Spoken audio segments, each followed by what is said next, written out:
Ever wonder what sets the winners apart from the losers? And what does it really mean to be a winner?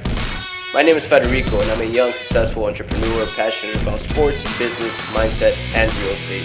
If you are just like me and you want to crack the code to victory, then Winning Ways podcast is made for you.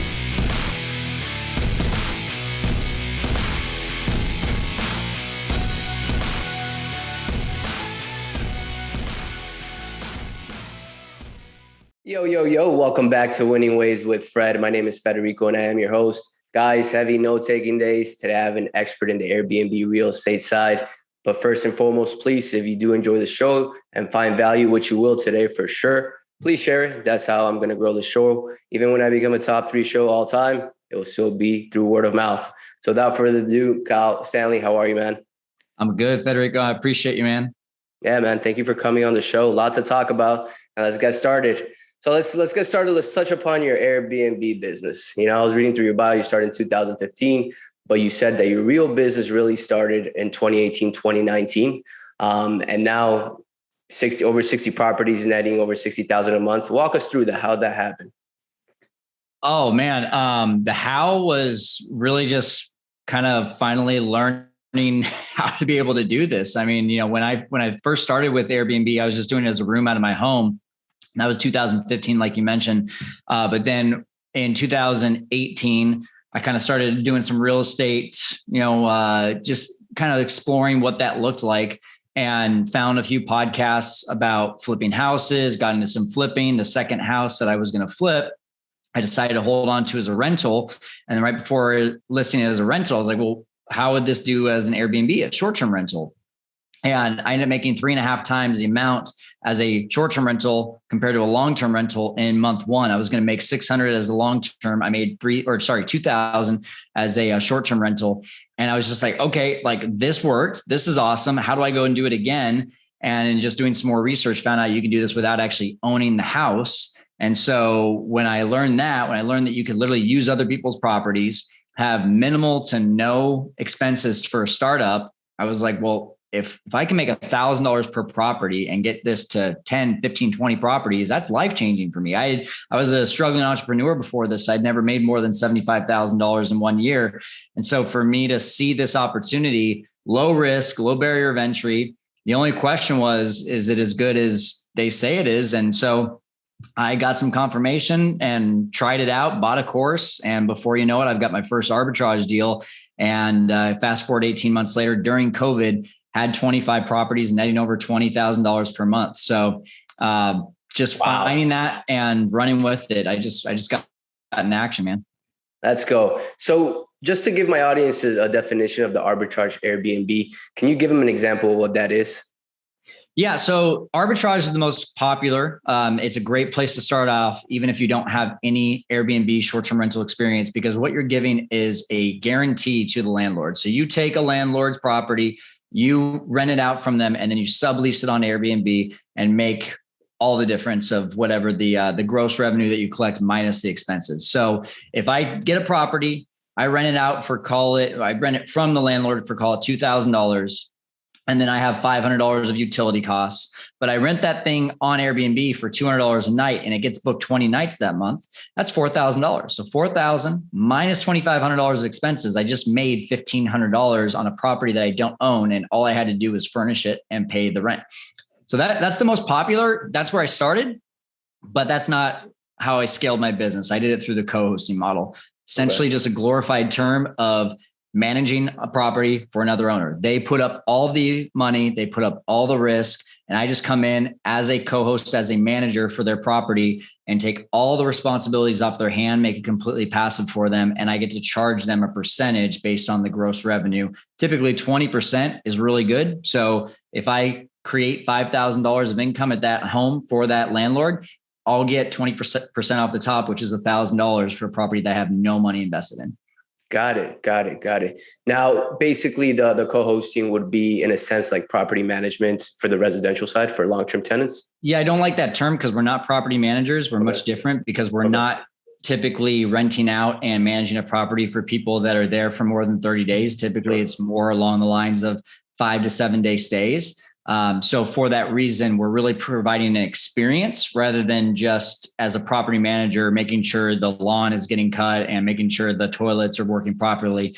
We go way beyond that. It's really hospitality management at a property. Yeah. I was about to say that it's more hospitality at that end, because you have to attract them. You have to, provide an experience to the Airbnb, the people that are coming in. I get that. Now, you said you went from Airbnb arbitrage and then you started doing co-hosting to scale, right? Mm-hmm. How did that start? How'd you get into co-hosting? Yeah, didn't know about co-hosting, just like I didn't know about arbitrage, but there was a need in my market. So to give you the journey, I got my first one that I told you about. I was flipping a house, decided to keep it, put it up as an Airbnb. That was an amazing deal. Found out about arbitrage. Over the next 5 months, I got about 6 properties in total.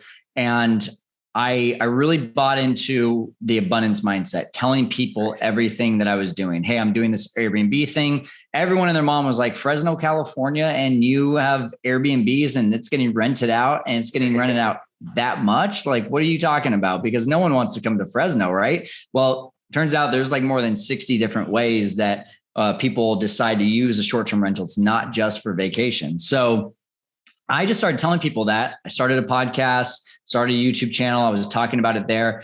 And because of that, a lot of people started coming to me saying, hey, either can you teach me how to do this, or will you take my property? I'm way too busy. And will you manage it for me? I'll furnish it. And so I had never really thought about that, but I was like, well, let me do the math. The math worked out. I did a couple of those. And then I started to realize, especially as Clubhouse got really popular, other people were doing this and they were calling it co-hosting. I was just calling it management. And I started to be able to really learn, like, okay, here's how other people are doing it. I wasn't too far off. I just was trying to solve a problem in my market, right? People wanted to make more. They didn't want to have the long-term tenant issues. And so I was just solving a problem, to be honest. But then COVID hit and everyone was like, whoa, what's going on? Airbnb is probably going to crash. It didn't crash. We were getting booked out solid still for all the right around 7 or 8 properties we had at the time. And so on the back end of that, everyone that was talking to me, hey, how's Airbnb going? How's Airbnb going? From March until June of 2020, I was getting that question on an almost daily basis. And right around July, that's when everyone kind of was just like, okay, I'm done asking Kyle about this. I'm going to just do it. And I got 18 properties between July and November of people wanting me to co-host for them. And that was really the life-changing 4 months. I went from, making enough for it to be a full-time income to now it's, $250,000 net business for me on a yearly basis, starting in July, which is wild. Wow. A lot to uncover here. One big point at the end that you said, so you would say that COVID, in a way, used COVID to you didn't use COVID, but COVID essentially helped you to scale your business in a way?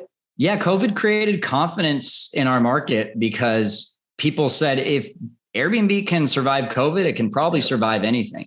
Yeah. Because what was everyone doing during COVID? They were staying inside. They weren't traveling. So the fact that we still had 80 to 90% occupancy in our homes and not long-term stays, we're talking still those 3 to 5, 7-day stays.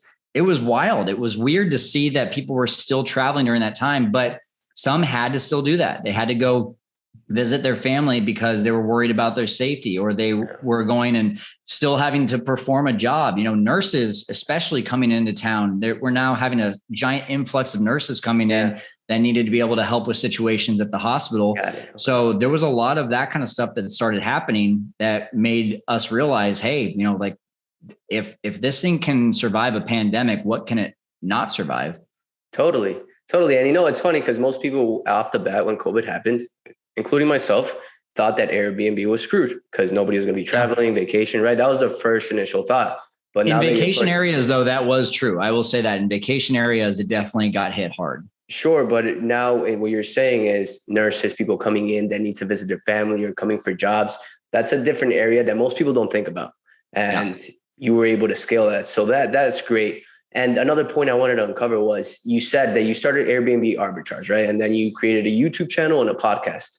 So you would say that essentially social media gave, in a way, birth to your current co-hosting business, or helped you scale it to the level it is right now? Yeah, no, I don't think that social media created that. I think the abundance mindset created that. So okay. I started actually my YouTube and podcast before I was doing Airbnb. Nice. The reason being, I just wanted to connect with high level people. Same reason that, we're having a conversation right now, right? Like if you would have DM'd me and said, hey, can we go out to lunch? I want to pick your brain. I wouldn't know who you are from the next person asking the same question. But hey, will you come on my podcast? Like, yeah, I mean, I get to now bring a lot of value to people and give them a voice for something that they wouldn't usually be able to do. And what did that do? That gave me the opportunity to get a relationship started with a high level individual in my backyard in the real estate industry that usually would not give me the time of day. So I think, first of all, yes, a podcast helped me to really create those relationships, but then it was the openness of sharing, hey, here's what I'm doing. Here's exactly the numbers that I'm making on it. And because like our intuition, that scarcity in us says, I don't want to create competition. I don't want to create, saturation. I don't want to tell people what I'm doing. I found a secret. I want that to be my buried treasure. That's no one else's, right?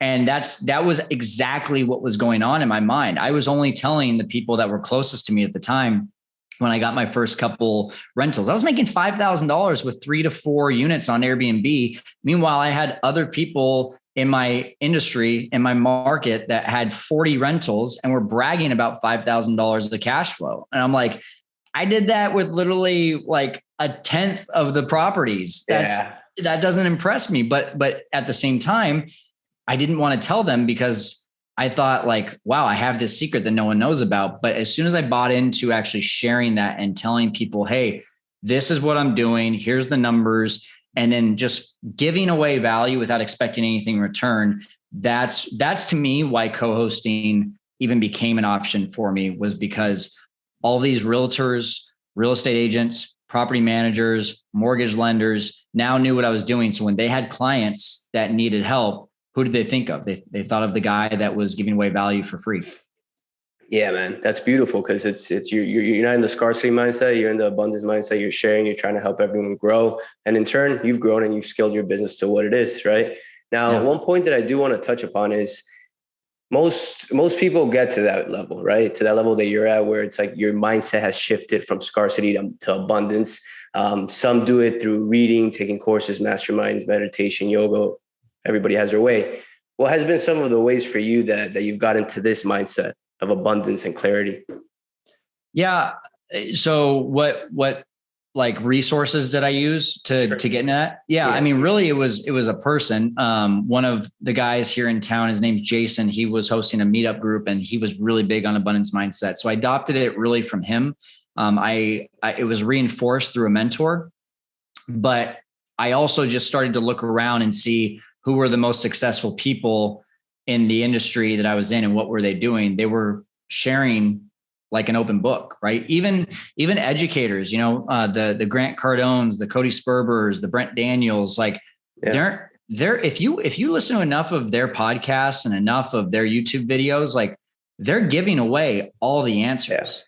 You just keep asking for a course, you keep asking for mentorship, so they give it to you. But honestly, like if you go and look at my YouTube channel, you can learn just about anything you need to do this business. But at the end of the day, like though that's what people were doing. And I was like, well, I mean, if they're that big in what they're doing and they keep on giving, that must be the secret there. So I just looked at what other successful people were doing. And I just continued to feed my mind with positivity through books, through podcasts, YouTube videos.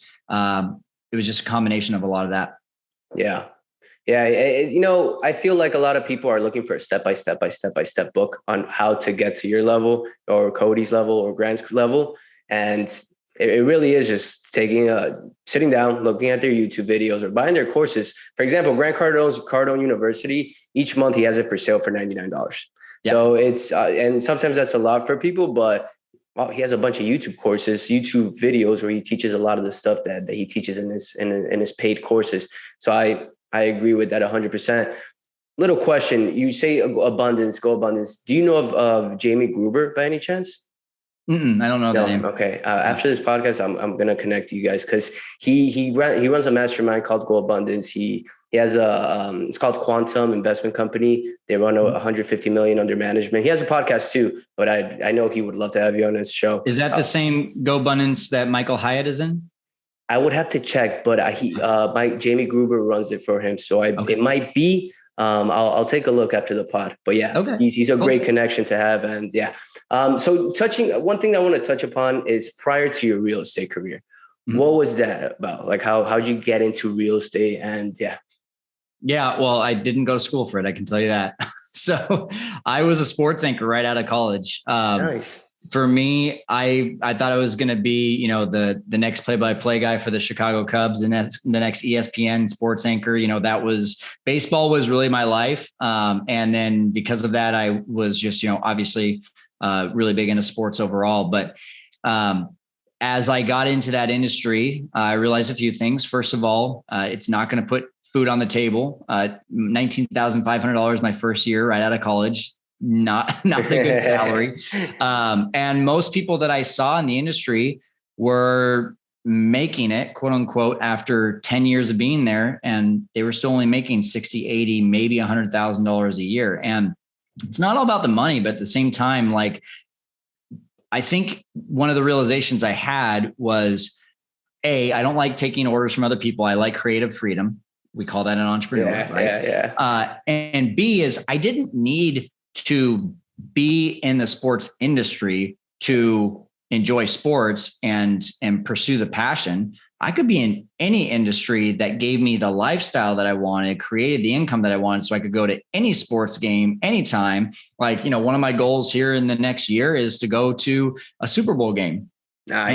And so like, I didn't have to be a sports anchor to go to a Super Bowl game. I just could make a lot of money and go in and buy a Super Bowl ticket, So, that was the two big things I kind of had as realizations. And so I got right after that, I started a business where I was actually making videos for high school athletes to help them get recruited to play in college. I felt a little bit more fulfilled by that because I was actually helping athletes now. But I unintentionally created a ceiling in that business and just had a lot of work hours with not a lot of return. So for about 6 years, I just justified, at least I'm working 60 hours for myself and not 40 hours for someone else. Right. Yeah. But what I realized was that there was a necessary ending to that business if I wanted to grow, if I wanted to actually move on and have some passive income in my life. So I started off doing that in 2013. I ended up dissolving the business in 2018. So it lasted about 6 years. But in between that time, I tried some other things like multi-level marketing, really learned how to grow myself as an individual in that industry. I know it gets like a bad rap from a lot of people, but really if the true ones that are not trying to scam people or not trying to take people's money are truly becoming better leaders. And I found myself becoming a better person, a better leader through that industry. Nice. Got into a couple sales jobs. And then 2018, I just said, nothing that I've done to this date is truly passive. What is actually passive? And the answer to that for me was real estate. Wow, that's awesome though. Your story is cool, man. Cause you, like most guys, right? I relate to that because I'm super into sports. And one of my goals is to go to the Super. Actually, my bucket list is to go like every finals, the World Series, World Cup, Super Bowl, NBA finals. And you stuck through it. Like what I'm getting at it is you didn't give up on it right away. You decided to take the next step and start videotaping high school athletes to see if they could go into the college or pro. And then the interesting part about this that for me is you noticed yourself that there was a ceiling and you needed to move on from it to experience the life you truly wanted. Yeah. How did that happen? Were you just burned out from working so much? Well, looking back on it, two things. I wish I would have had a mentor from the get-go. Okay. Because I was just trying to figure out things on my own, bumps and bruises, but I unintentionally was creating like I said, not only low ceilings, but I was chained to the business too, and chained to all these commitments that I had made to people. And so I wish I would have, first of all, started off with a mentor. And then the other regret is that I wish I would have ended it earlier because I really was just holding on to this. Like, this is my first business. I left the news. I left the sports anchor industry to start a business. And so everyone's got their eyes on me. And if I quit this, I'm going to be viewed as a failure. And that was just not true. It just wasn't true. I mean, people wanted to see me happy and successful. And most of the time, most people didn't care what I was doing. I just felt like eyes were on me, but that's not the case. And so I would just say that, like, one of my mentors also at the time is actually the owner of Max Preps, a high school website. And he told me, he's like, it took me 17 businesses to finally have my $1 million idea. 17 businesses, and what I knew at that time was like, and what he was trying to get to the point of was there's a time when you just need to end some things. And so that mentor came into my life right around year 5 of 6 in that business. So I wish I would have talked to him a little bit earlier on, but I think there's this thing that we hold on to of like, it's either the comfort of our own job. And that's why we don't want to go start a business. That's why we don't want to go start a real estate career or an Airbnb business, is because like, I'm scared of leaving something, or I'm scared of putting this safe thing in jeopardy. Yeah. And then once you actually do it, then you're scared of failure. And the thing about it is, and like, the name of my podcast and YouTube channel is The Fearless Investor.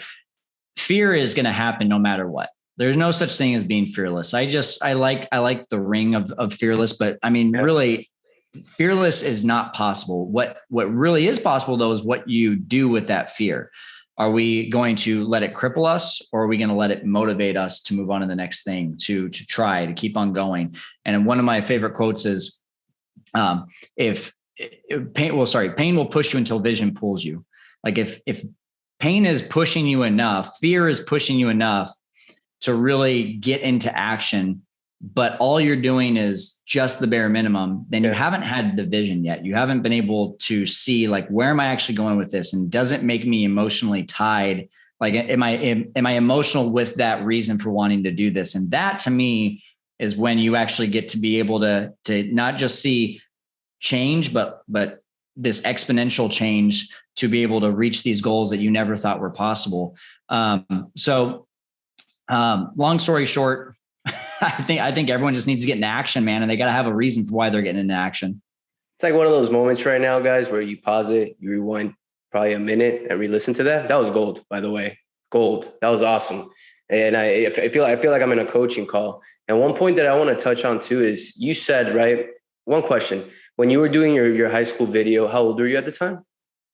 At that point, when I was doing that, I started at 23. Okay. And so I went from 23 to about 29 doing that. Okay. And you said you felt like all eyes were on you. And right. That's what I want to touch on, because I feel like a lot of young men, I relate to that. And the reason why it took me so long to start this podcast was because I felt that way at some way. Like, everybody's looking at me. What are they going to think if I fail? They're all going to know. Like those thoughts that pop into your head. And I've been trying to figure out, why is that? And you said you played baseball your whole life. You've been competitive. And I played soccer my whole life and I was competitive.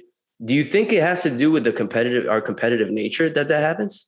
I think it's case by case. I think the best thing that anyone can have is self-awareness. And I think for me, yes, a lot of that came from pressure, right? Pressure that unintentionally your parents put on you. Yeah. Then it magnifies when you get into the sports world. Yeah. And then it magnifies when you get into the business world. And it starts at this young age, but there's something about that whether your parents intended to or not, we look back on it. It's not about blaming them either. It's about just understanding it. My parents wanted the best for me. They wanted me to get good grades. They wanted me to, have, great manners, great character, the whole thing. And, that puts pressure on you at a certain age, but it's good pressure. And so now I had to identify, like, hey, that kind of pressure is what has made me as successful as I am today. Yeah. But it also scares the living crap out of me too. Like, what if I don't reach those goals? Who am I letting down? I'm married and we're pregnant. We're going to have a kid here soon. Like, wow, what if I don't? Thank you. Like, what if I don't perform with business to be able to support the family? And then my wife has to go back to work. And then, I'm not able to take our family on vacations. Like, all those thoughts go through our head. But again, it's what we do with that, right? Like, that motivates me to get into motion, to get stuff done so that I make sure that doesn't happen. Whereas a lot of people, it'll literally paralyze them. They'll literally give up before ever even trying. And so that's the biggest difference, is what are we doing with those fears, and trying to understand, why do I have those fears as well? But to your point, I think a lot of people who are in sports in general either thrive off of that pressure, or they crumble in that pressure. Oh, we see it. We see it. The Tom Brady's versus the rest. You know? It's they thrive through pressure. And yeah, I mean, I agree with that. And I believe that for me personally, it is case by case. And I think self-awareness is huge. But when I feel like I'm not working towards what I need to work, what I need to do, that's when those thoughts start creeping up. Like there's those negative thoughts. But when I'm on the go, when I'm working out, when I'm working, when I'm on calls and all that, those fears tend to never appear. It's more, if anything, it's more excitement. Like, all right, what's next? Like, what am I going to do? What's this going to produce? Who's this going to help? So it's really about like putting in the work, like you said earlier. Yeah, I think massive action solves all problems. Like when we're in it and we're doing it, we don't even have a lot of room for those thoughts to pop up, right? But when we get lazy, when we sit around, when we allow ourselves to now dwell on those things, that's when it can be tough. Mel Robbins talks about it. Like, you're never going to feel like doing it. You just have to do it. And then when you do it, it makes that next thing that much easier to do. And the next thing, and before you know it, you're like, on this tidal wave of just getting shit done, like, and momentum. It had to start as that small little wave in order to build up to that tidal wave. And so, I do, even I struggle with that though, like if I'm all in, I'm all in. I'm either all into working or I'm all into binge watching Netflix. Like you'll find me if I watch one show, I'm watching 8 shows, and you can't even force me to get into my office. But if you get me into my office, I'm probably there for 8 hours and I'm not leaving until hour 8, 10 or 12, because I'm in that mode. Yeah, that's so funny, man. Because my girlfriend tells me all the time. She's like, "You're either 100% or you're like, there's no in between. Like I'm either 100% working till late night, or I'm taking the day off. And I like going for long walks. I like to golf, and I like doing all that stuff, or watching Netflix and all that. It's funny, but I feel like we all need a time to relax. Oh yeah, but not overdo it either, right? Because that happened to me. There was a point in time where like I started doing well, and I started taking more days off than I should have. And a month later I felt it. And that's when I was like, okay, no, I'm going to tactically do this. And now I like Sundays afternoons is when I like to take off and spend time with my family and my friends. Yeah. There's a good story out there called, well, I don't know what it's called, but it's about 2 guys that basically are given dull axes. And they're told whoever can chop down the most trees in the next hour will win. Yeah. And one of them takes their dull axe and they just start chopping right away. The other one takes 20 minutes to sharpen their axe and then starts going and chopping at the trees. Which of them do you think cut down more trees in the hour? The one that took 20 minutes. Yeah. So we have to take those times of reflection, of refreshing ourselves, and allowing ourselves to, go into, for me, it's just like you said, Sundays, I've gotten to the point in my life where at 5 PM, I'm done. I'm not touching my work phone. And Saturdays and Sundays, it's no work. If I have to do work, it's because it's an emergency, but that's very rare. But that allows me to be excited for Monday. I jump into Monday and it's like, all right, I'm refreshed. I'm ready to go. And I've created those boundaries in my life for me to allow myself to sharpen my axe. Plus, when you find those little moments too, like for me, it can be the gym or the shower or just standing outside, playing golf, just where I'm detached. And you'd be amazed at like these ideas that pop into your head and you're like, whoa, where did that come from? So while action is really good, we have to also pause and sharpen our axe every once in a while. Yeah. You said at 5 PM, you're done. You actually put down your phone and you're done with it. You don't see it to the next day. Yeah, I have 2 phones. I have a personal phone and I have a work phone. So the work phone gets put down at 5 PM and I don't see it again until 7 AM the next day. That's smart. Because I do think one of the primary factors in today's days for, depression and not doing a lot of stuff.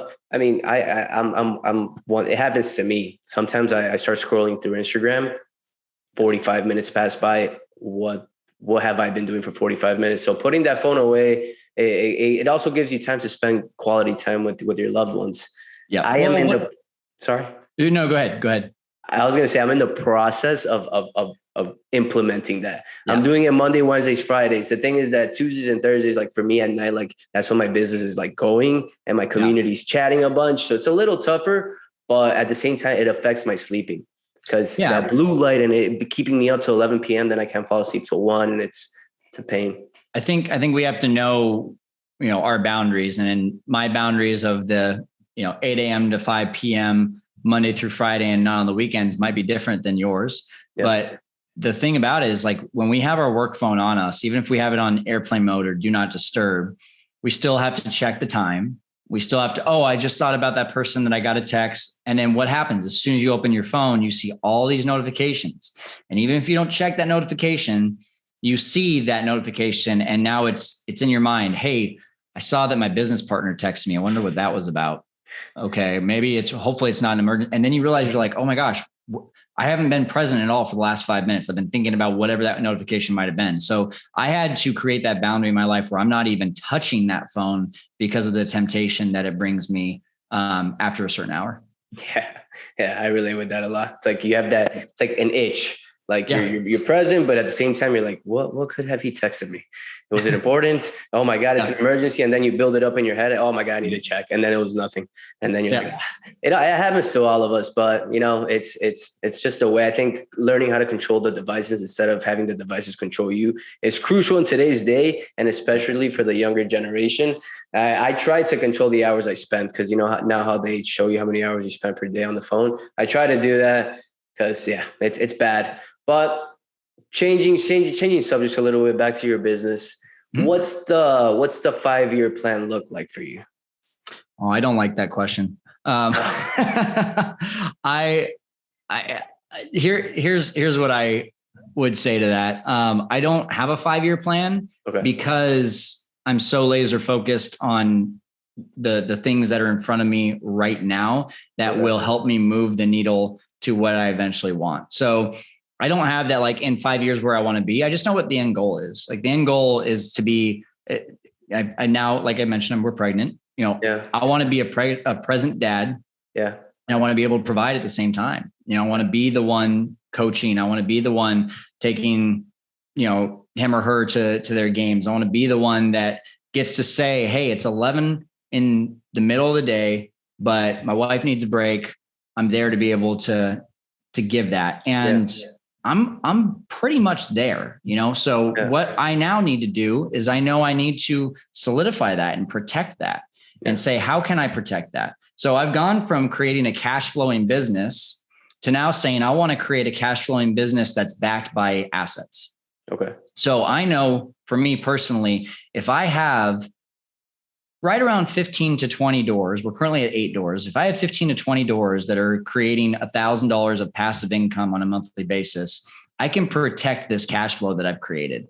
We create, typically between my education business, my holdings business, and my management business altogether, sometimes we're hitting close to $70,000, $80,000, $90,000 a month in cash flow, which is really amazing. It's life-changing. It's been incredible to see that. But if that all goes away tomorrow, what do I still have? What hose, what faucet is still going to be pouring into that pool? If you can think about it, what pool is going to fill up faster? Is it going to be the pool that has one faucet going into it or 5 or 6 faucets going into it? Yeah. It's one with 5 or 6, because if one of those gets cut off, we still have the other ones flowing into it. So for me, that's what it is about me. I'm protecting what I built up with a bunch of different flows of income and a bunch of different assets that are going to protect that. So right now I know that my goal before the end of the year is to buy 2 more houses, turn them into short-term rentals, and for us to be able to 2X our business in education and help more people. And so that's what I know right now. And I know what the end goal is, which is what I just mentioned, and just protecting what we've already built.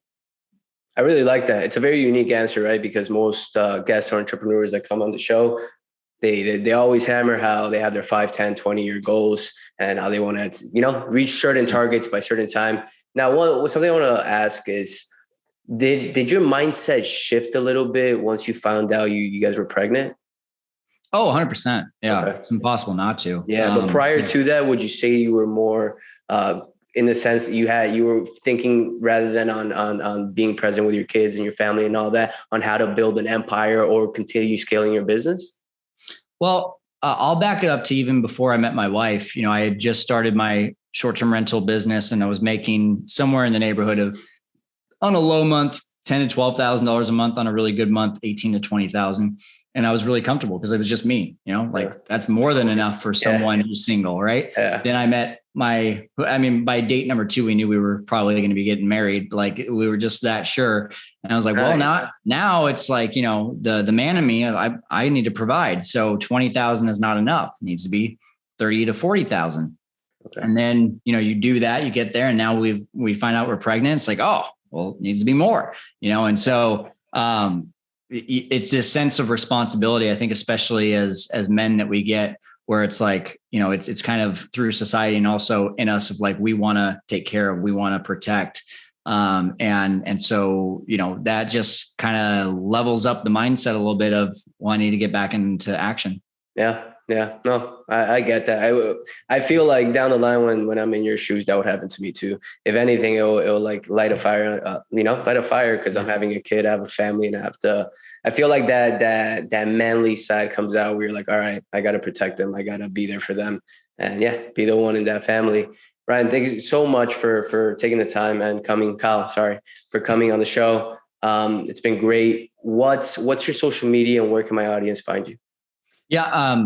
At Fearless Kyle, which, by the way, there's a lot of scammers out there. So make sure it's just at Fearless Kyle, 2 S's on Fearless. So that's the best place for Instagram. But then my website, fearlesskyle.com, and you can get connected to my podcast and YouTube channel there. And we have a really amazing Facebook page. It's the biggest in the world for Airbnb hosts. It's called Airbnb Masterminds. Over 140,000 members in that group. So if you want to just get free information, my Instagram, my website, and my Facebook page, that's all a great place to do it. But Federico, I do want to just give a nice little giveaway to your audience. We have a self-study course if you're serious about getting started in Airbnb in the short-term rental industry, and you want to build this to a 6-figure income within the first 12 months, which is a very easy, well, not easy. It's a very, very attainable goal to be able to do in this industry. We have a course that literally outlines that entire thing for you from start to finish, A to Z. So usually that's $14.97, but I'm going to give a $500 discount to your audience. So it's $9.97 if they want to get started on that. I guess just go to the show notes and we'll have that link there for you. Yes, guys, all this will be on the show notes, the link to the course as well. Hop on that course. You're going to learn how to scale an Airbnb business. You're seeing it for yourself right here. Follow him. He has an Airbnb business that cash flows him over $60,000 a month. Who does that? Not many. So give him a follow, buy the course. I know I am. And Kyle, thanks again for coming on the show. Looking forward to it. Awesome. Thanks, man. Yeah, man. Ever wonder what sets the winners apart from the losers? And what does it really mean to be a winner? My name is Federico, and I'm a young, successful entrepreneur passionate about sports, business, mindset, and real estate. If you are just like me and you want to crack the code to victory, then Winning Ways podcast is made for you.